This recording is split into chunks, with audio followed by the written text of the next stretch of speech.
더불어민주당 한병도 신임 원내대표 선출을 다시 한번 축하드립니다. 신임 원내대표에 대한 몇 가지 당부를 드리고자 합니다. 큰 집에서 이제 야당 죽이기 그만하시고 여야가 함께 국민 살리기, 민생 살리기 합시다. 국민의힘은 민생과 국익을 위한 일이라면 과감한 협치도 마다하지 않을 것입니다. 그러나 일방통행식의 입법 폭주와 부당한 야당 탄압에는 끝까지 단호하게 맞서 싸우겠습니다. 관련해서 첫 번째로 조금 전에 대표께서 말씀하셨지만 179명의 목숨을 앗아간 무안공항 여객기 참사 책임자들, 특히 참사의 직접적인 원인으로 밝혀진 죽음의 콘크리트 둔덕을 방치한 책임자들의 처벌을 위한 적극적인 국정조사 실시를 요구합니다.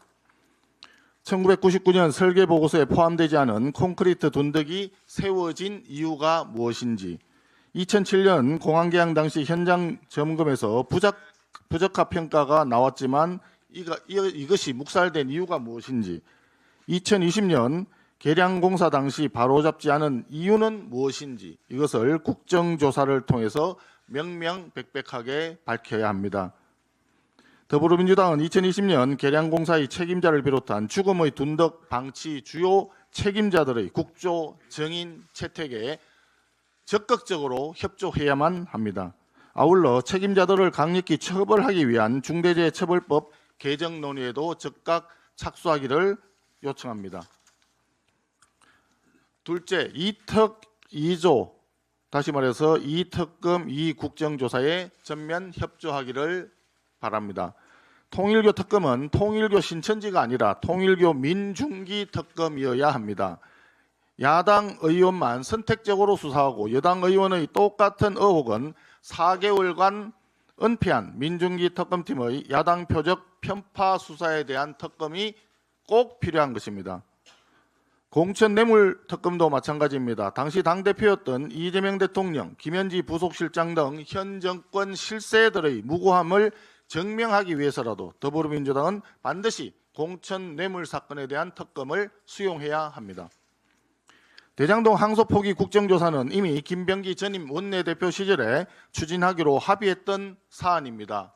원내대표가 바뀌었다고 해서 유야무야하는 일은 없기를 바랍니다.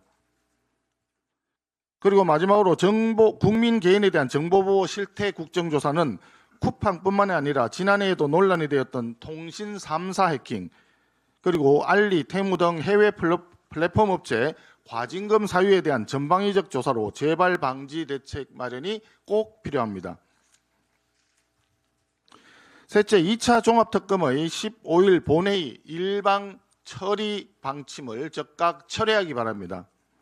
더불어민주당은 2특 2조를 거부하면서 또다시 불공정한 야당 탄압성 특검만 진행하겠다는 것은 수사 권력의 독점 시도이자 혈세 낭비 특검의 불필요한 반복에 불과합니다. 살아있는 권력은 건드리지 않고 야당 탄압을 위해 이미 수사한 사안만 재탕 수사한다는 것을 국민 누가 납득하겠습니까?